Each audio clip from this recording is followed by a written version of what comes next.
Hello everybody, my name is Shenko and welcome back to the Minecraft Survival Series. I hope you all are well. Well, right now we are in front of our iron farm that we built in the last episode and it is still working really well.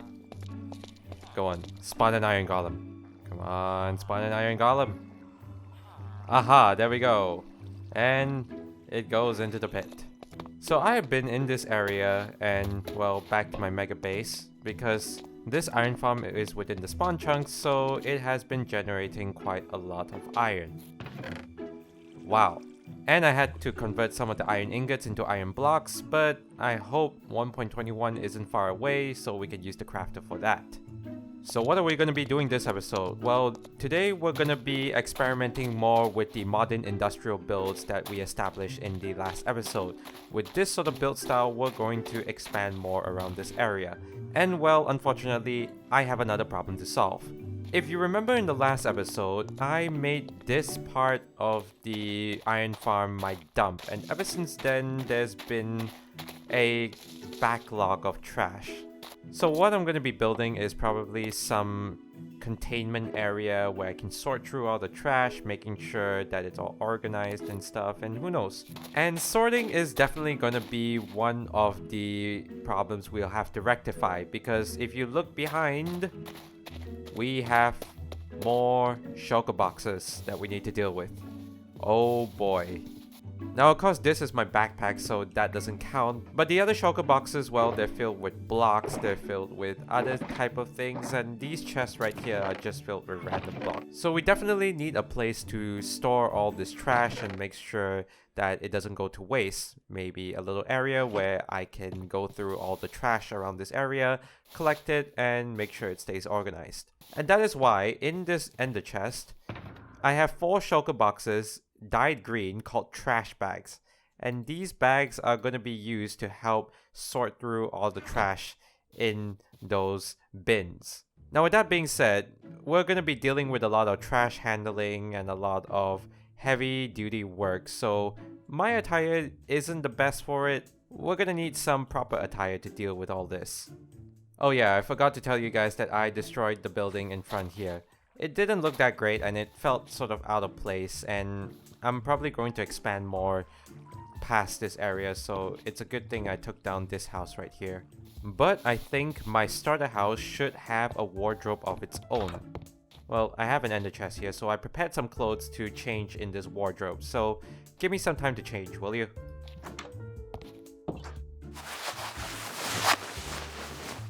And there we go, we changed into some more appropriate safety wear here. We still got our gloves and our boots, we have our everyday pants, but we are wearing a turquoise sweater. Well, more green than turquoise, but around that color, and we are wearing our safety vest, because you never know, when you're going to work in the dark, you're going to need that bright yellow vest in order to show that you are indeed a safety worker. So the first thing we gotta do, apart from sorting out the trash, is right here.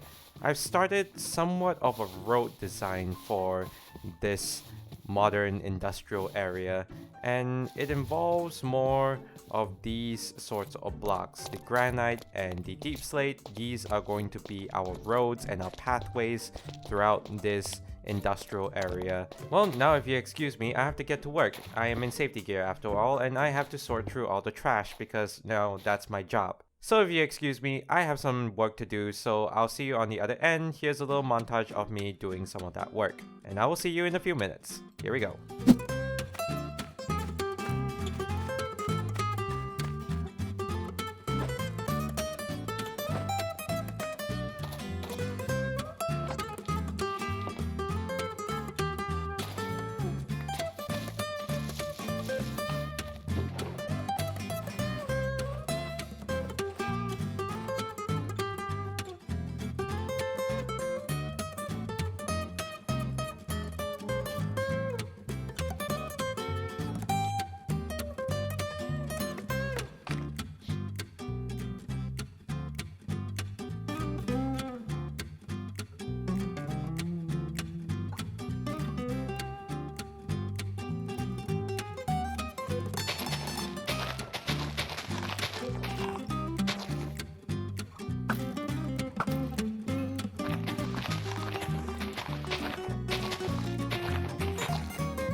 And there you go. You wouldn't even notice that there was a hole right underneath this, because we're gonna build over this anyways. So the hole is covered. Now seems like a perfect time to pick out an area to build our trash, well, sorting place, or a bulk storage where we could store most of the trash and go through them whenever we need to. And I'm thinking this area looks fine. It is a very large complex, so I'm actually glad that this side of the road seems to be much broader. It feels very gradual. It's not overly, well, mountainous and such, so I think this would be a perfect place to plan out our trash compacting and sorting area.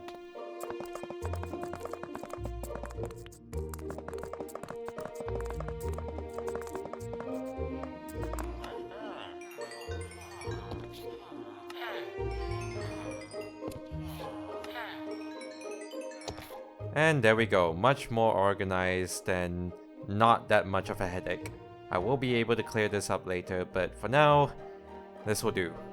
So as of right now, I may have gone over the board with whatever I've been building around here. As you can see, the main road going down to the docks is still the same, but I've built up some platforms here. One down here and one up here. Now these two platforms are going to house our sorting facilities and our warehouse facilities, where there's going to be a bunch of trash that's going to be sorted. As you can see, I've used yellow concrete to outline a plan of what to build on these two platforms here. And the best part about this is that this piece of land right here is relatively flat. So if we wanted to, we could expand the platform and expand our waste management resources. So since our waste management resource buildings are going to be relatively large, that calls for a lot of resources. So right here we got a whole bunch of gray concrete and concrete powder, some light gray concrete, some cyan terracotta, we got some of the green variants, we got some andesite, granite, dripstone blocks, a whole bunch of grass. I moved some of the acacia wood into here because I'm going to be building with acacia wood, and we have a whole bunch of bricks and some packed mud. Right, so now I'm going to commence the building of our waste management resource building, and we're going to do that into a form of a time lapse. So here's a time lapse of me building up our waste management resource buildings. Let's go!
I'm not gonna say what that sounds like. So far we've been working on the two buildings right here, and they've been coming out pretty well. I like how industrial they're looking. The modern industrial architecture is definitely fitting well with our iron farm, and it's looking pretty good so far.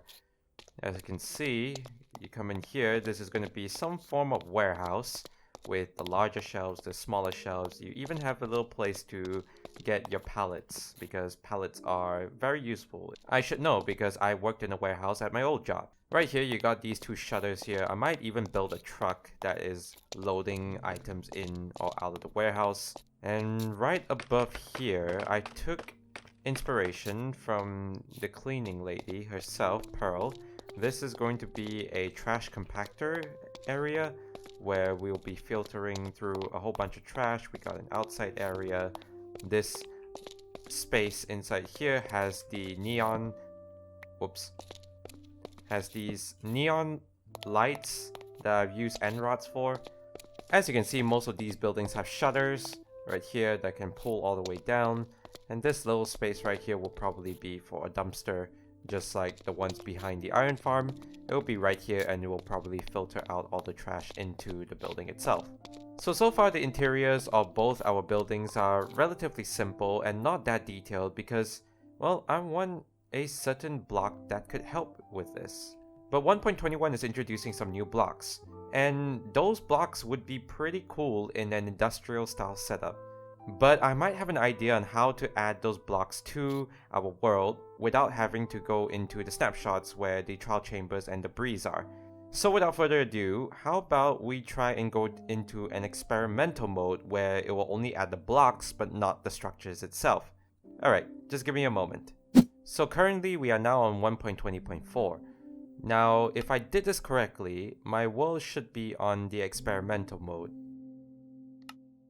Let's hope it loads.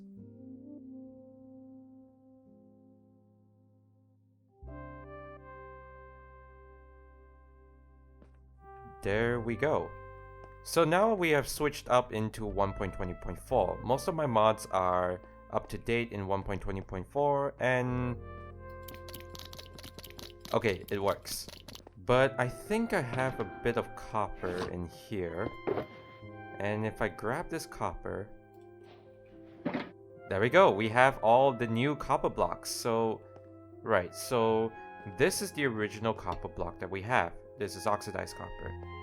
So I think if we put it into here, this stone cutter, yes, we do get all the different types of copper, including the new ones. You need 6 copper blocks just for 2 trapdoors?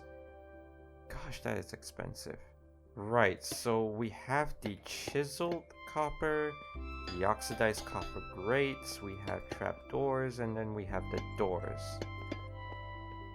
Now these look really cool. Not gonna lie, I like the industrial sort of look to all of them. They definitely give off and fit well into a modern industrial style building. In fact, give me a moment. So in the past of having copper style or colored doors, we would usually use acacia because acacia is orange. But now since we have copper variants,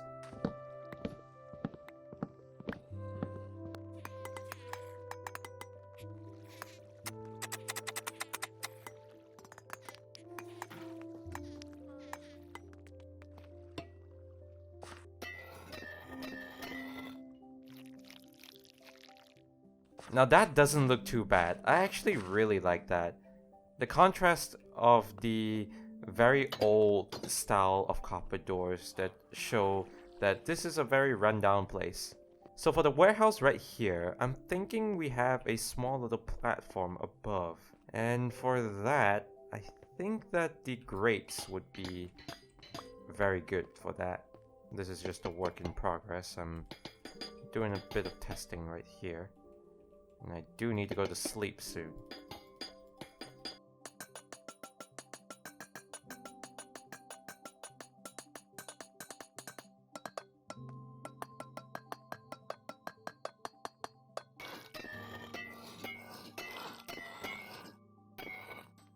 Now after a bit of refinement, yeah, I definitely like that a lot more. Of course we do need the supports in, but I'll do that for the rest of it later. Because now I want to see the other blocks that have new variants, and that would be Tuff. It's all here in the stone cutter. So this is the entire family of Tuff right now. From the one block that we had originally, it has now expanded into all these blocks. And honestly, they look really cool. I'm actually a big fan of polished Tuff. That looks really cool. I love the ancient Greek styles designs of the chiseled Tuff variants, and then the chiseled, what is this called? Chiseled Tuff. So this is chiseled Tuff and this is chiseled Tuff bricks. You know, let's switch them around. I can honestly see so many uses for this palette of Tuff that we have right now they definitely expanded two of the most underrated building material in Minecraft. So I'm actually very excited for 1.21. And the fact that I can now use them in my industrial builds, definitely going to be pretty cool. Well, hello there. It's Post-Editing Shen. Post-Editing Shen would like to let you know that the next batch of audio from my microphone is a little bit scuffed, so I apologize in advance. Do note we are a little bit busy and we are doing some stuff behind the scenes, so let's get back into it, shall we? Right, so since the last time we introduced the new blocks to the palette, I've since been experimenting with them quite a bit. As you can see, the walkway is now somewhat more blend into the warehouse itself rather than just being all oxidized copper. But we managed to decorate the warehouse slightly more with these new forklifts right here that can lift all the heavy duty stuff. And we have these small little pallets right here with barrels and our trash cans that store all kinds of trash. Also, in these two areas, I have one truck over there and I have another truck over here. I have them in stone at the moment, just so I can come back in and decorate them with the appropriate blocks. So far I've only shown you the new blocks for the experimental 1.21 update, but there is another block that I haven't shown you guys yet. I mean, if it uses a dispenser, then we'll be able to see it, but I think if we make a dropper, there, new recipe unlocked. I think that's the recipe for a crafter. So now that we have all that, we should be able to make a crafter right here. Now this little block right here is actually pretty unique. So if you put items into here, it will actually craft something. But as you can see, you can't take the item out of the crafter. The only way that you can take an item out of the crafter is by putting a redstone signal into it. So let's say a redstone torch. There you go, it launches out an iron block. I think you can see what we're getting at here. Because over the time where we've been building the other two buildings, we've been quite close to the iron farm. And so during that time, I had to craft all of the iron ingots into iron blocks just to save up on space. So what we're going to do is that we're going to harness the power of this block right here behind us, the crafter. We're going to use this in order to craft up our iron blocks so that we don't have to deal with iron ingots anymore. Right, first things first, I'm going to have to dig a little deeper into this ditch in order to open up for the other redstone components that we're going to be putting in here. Now we have to find a way to filter out all the poppies into one area. I think the only thing that we'll need is a comparator, a repeater, a bit of redstone, and a redstone torch.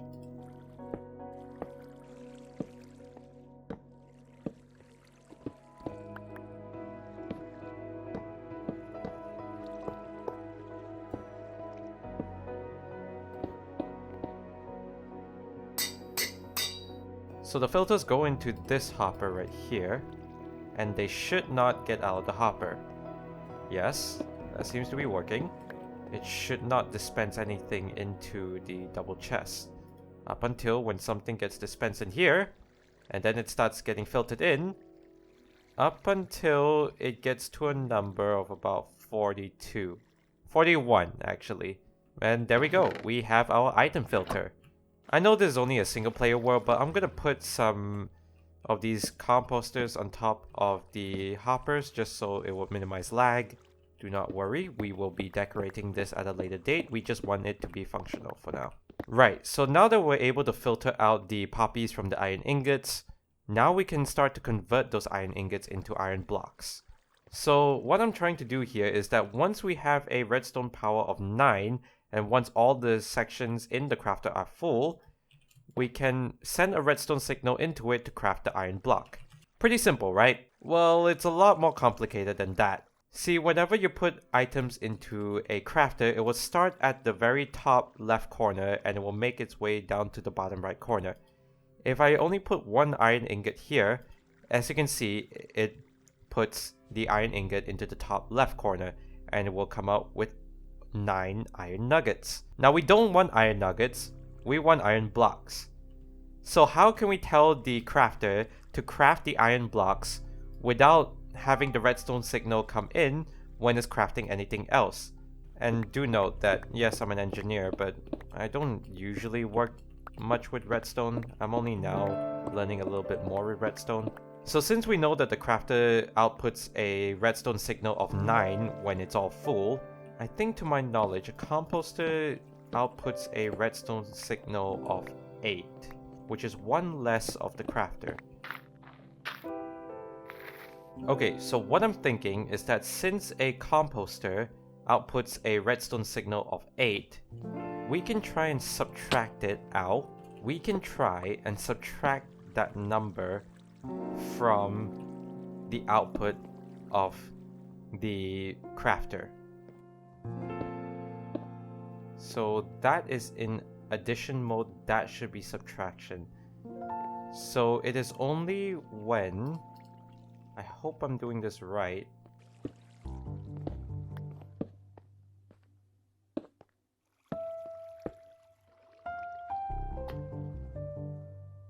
Oh my goodness. I can't believe it. It works. It actually works. So what is happening here? This comparator in subtractive mode is detecting a difference in redstone power between the crafter and the composter. Now a full composter would output a redstone signal of 8. Now that is very useful because what we want the crafter to do is to fill up all 9 of its slots to craft an iron block. And once we have iron ingots in all 9 of these slots in the crafter, it will output a redstone signal of 9, which will then subtract from the redstone signal of 8 from the composter, and it will output a redstone signal of 1, which the redstone signal would then pass through this redstone dust over here into this repeater and into the crafter to craft out the iron block. I hope you guys understand this redstone because, wow, this is actually pretty cool. You can just take a screenshot right here if you want to understand the redstone a lot more, but if you want me to explain through all this, then I'm more than happy to do it in a very short video. Then the iron ingots should arrive in the crafter. There we go. Then, inside this chest down here, yes! It forms an iron block. It's working! The iron farm is now working! Yes! This is beautiful. This is amazing. Oh. Right, so there's no need for this anymore because we have automatic crafting. Yes. You are amazing. So now that we had some fun with redstone, let's move on to another redstone task. Right in this warehouse right here, you may notice there's a dumpster right here. But the dumpster has a little secret. Underneath all these moss carpets are hoppers, where the item will disappear and the item will be picked up. And the item will be picked up into this chest right here for simple keeping. Now you may notice that there's also a pipe right in the wall.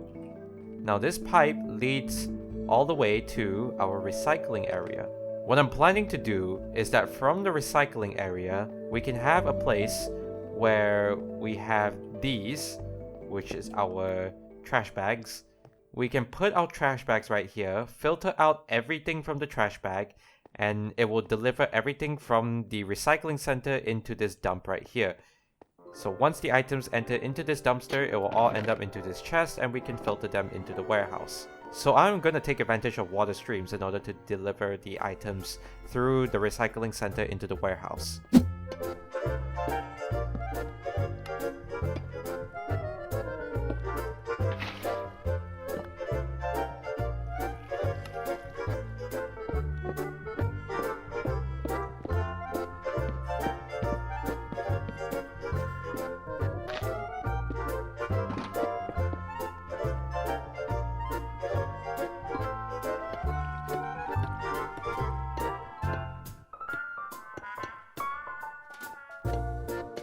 Slight note, I am recording this with the Hermitcraft stream going up in the background, and all I can hear is Tango, Schizoman, Zenith, and Impulse just screaming and yelling all the time. It's just amazing.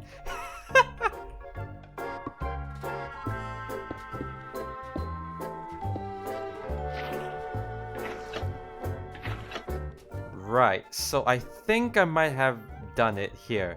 What I have right here is a redstone clock at the bottom to drop items out into this water system. And above the dropper clock right here, we have a system where if the shulker box is empty, the piston will activate and it will push the empty shulker box into here, which will dispense the empty shulker box into a barrel outside. So the blocks are flowing. The blocks are going through. Did it work? It worked! Oh my goodness, it worked! It actually worked. Oh my goodness, it actually worked. So we now have a redstone shulker box unloading machine.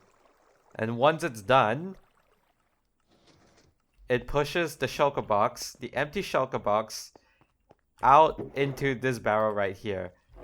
And so all the items that get dispensed out will travel into this dumpster. It's all gonna be here. Oh my goodness, this is amazing. Right, so as the graduate engineer that I am, I managed to make this work. Amazing. We're getting on with a lot of automation right here. Right. We spent a lot of time with redstone for now. Let's just get all the details in for both these buildings. I feel like we spent enough time just messing about here. I think we spent enough time with messing about with all the new features. I guess we gotta get back to work in finishing up these two buildings right here. Alright, let's get back to work. Let's do this. Oh hi, post-editing Shen is back. We are busy behind the scenes doing the final touches on our warehouse and the recycling center. So bear with us for a little bit and we should be done about now. Don't you just love starting something new in the new year? You tell yourself, hey, I'm gonna learn something new. And turns out it is really, really helpful and it was really fun. So taking a look at the two new buildings that we added in our industrial zone, it definitely fits in well with the modern industrial style architecture alongside our iron farm that we built in the last episode. And I am very proud of how these two buildings turned out. Now starting with the warehouse, of course on the outside we have a few more additions, I'll get to that later, but I want to show you something that we did to the inside. I've added some form of mobile automated platform that can move throughout the warehouse. Of course, you gotta use your imagination to assume that the rollers are right there and the chains are pulling it across horizontally, and then laterally it will be on those pulleys right there. And how you operate it, it will be above up on this platform. Now of course you have the sign there, caution, platform, PPE required. As you can see, we are wearing the appropriate protective equipment. And here is our control panel. So we can control these little bits here. These would be like the up and down buttons. These would be like a control panel, and we'll be able to, in our imagination, control the platform as it moves across with all our goods on that platform itself. As for the rest of the warehouse, you can see the normal pallets are here, some chests, some barrels, some larger crates are here, and these actually have some things in them. I do have to go through them and sort them out. You have your stones here, you have the grass blocks right here, you have assorted wood types right here. Our dumpster is still here, of course, looking a little bit more lush to blend it in to the surroundings. We added a few azalea leaves at top to show that it is a little bit, well, dirty. Our pallets are right here, and parked in the bay itself, we have a van. Now, this van is carrying some really stinky trash at the back, and you can actually drive the van. You can enter here, and, well, just pretending that's a steering wheel, you can drive the van. If only I had a horn. Beep beep. Now, I definitely took a lot of influence from the cleaner lady herself, Celeste Moon, with her Hermitcraft Season 9 build style of twinkly trash. She used the truck or the cleaner lady's van, sort of something like this, with the green terracotta and the yellow terracotta. I've sort of blended in a little bit of newer styles with the polished blackstone tires and the polished tuff underneath plate for the van itself, or the truck, however you want to call it. but I definitely took a lot of influence from the cleaner lady herself, so thanks, Pearl. Now right to the side of the warehouse, we actually have a larger truck parked behind, or by the side right here. We are currently in the moment of unloading the new blocks that we've been testing out here throughout the build. We have our copper pile right here, and we have our tuff pile right here. Of course, right inside the truck, we still have a lot to unpack. We obviously have the crafter right here that we need to unpack. We still have a lot in here to unload from the truck. And I guess once that's done, we can probably send it off for more deliveries down the line. And once again, just like the truck parked in the bay, we can obviously enter this larger truck.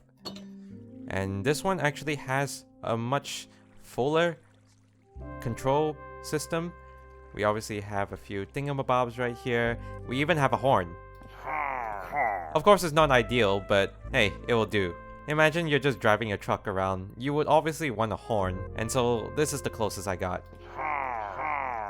Now from the side of our warehouse, I've actually built up some accessibility stairs right here to come out to our recycling area. And this is still very much a work in progress, although we do have the banners up here that say trash to show that, well, this is a recycling area where you put your trash into the bins right there. I probably should add a few more bins here. Maybe underneath here in that shaded area. Maybe I'll add a vehicle in here. Who knows? But in here, it is, well, what you expect from a trashy area. We of course have the trash bag unloading station that unloads all the trash into our dumpster in the other building. We have, well, a lot of trash lying around, and our barrels are not really well organized, but then again, this is a trash shop, so it's understandable. I will probably go through and organize these down the line. We have one of our standard forklifts right here lifting our ender chest and a trash bag with a pallet, and in here we have the storage that comes out from the dumpster where we can collect all the trash that gets put into the dumpster. Now on the second floor, I'm still not quite done yet. There's obviously going to be a pantry in here or some sort of bathroom, and then right here will be the office space. Now very simple currently with a few of these mini blocks, and we obviously have a very simple seat right here, but I'm gonna place a book right here of any orders that come in to clear up some of the trash around. Obviously with the scaffolding around, we are in the midst of renovation, so I'm probably gonna do that off camera. So thus far, I've actually been enjoying learning how to build these sorts of modern industrial style buildings. Of course, it's not very accurate, but in my mind, it sort of works. Now before we end the episode, there's actually one more block that I haven't touched on with all the new 1.21 blocks here. And for that, I need to build a forklift. Now in this shulker box, I have all the materials that you need to build one of these forklifts, and you can pause the video right now and take a look here. Of course, you can use any other types of blocks, but I chose to use tuff and the wax copper. So first things first, you lay out your tires like so in a 3x3 pattern. Then you come in with your stone blocks to make them feel like tires. Then you come in with whatever slabs you use. You put them down like that, and then you need to place a temporary block right here because you're gonna place your stairs on the back two tires like so. Then you're gonna take your walls, you're gonna place two right here, followed by two lightning rods. Then you're gonna place two polished tuff wall up like this, and then meet up at 3 blocks high. Well, 4 blocks high actually. And then you can come in the ceiling and just fill out the rest like so. So there you have the general structure or the body of the forklift. You can add a lectern there just to show that, hey, it's somewhat like a steering wheel. Now for the forklift itself, I have 2 cut copper slabs right here, waxed. And then I can extend out my acacia slabs like this. Take your acacia fence or whatever colored fence that matches with the base of the forklift itself. Go up 3 and then go past by 1. I'm going to take my wax copper trap doors and I'm going to place them on top like this. And then for any sort of decoration, I'm going to put the campfires on the fork itself, and it basically looks like a pallet is being held by a forklift. Now here's the thing, the back over here does look a bit empty because all I do is just add an acacia trapdoor. So here's what I want to experiment with. Let me just search for the one block that we haven't messed with, which would be right there, the copper bulbs. We need blaze rods? Oh gosh, that's just very expensive, man. That many. Do we want 64? We might as well make 64. Why not? Do I have any blaze rods in my potion box? Okay, I do have a stack of blaze rods that I can probably sacrifice for these copper bulbs. Hey, actually, it creates 4. You know what? We probably don't need to invest this much material. Okay, thank goodness we don't have to invest this much material, because I think a stack of copper bulbs would be sufficient for what I want to test out. Now, I'm not too sure about what these copper bulbs are, so let's give them a test, shall we? Because I want to place them at the back like this.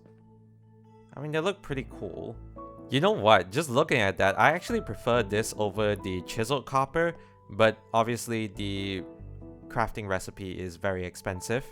So one thing to note about copper bulbs is that once you turn it on, it will stay on, regardless of whether there's a redstone signal or not.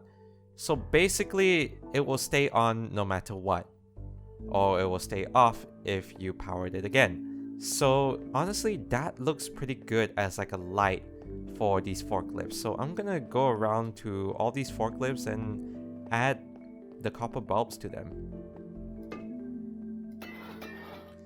Maybe some of them can be a little bit weathered, and so we turn it on like that.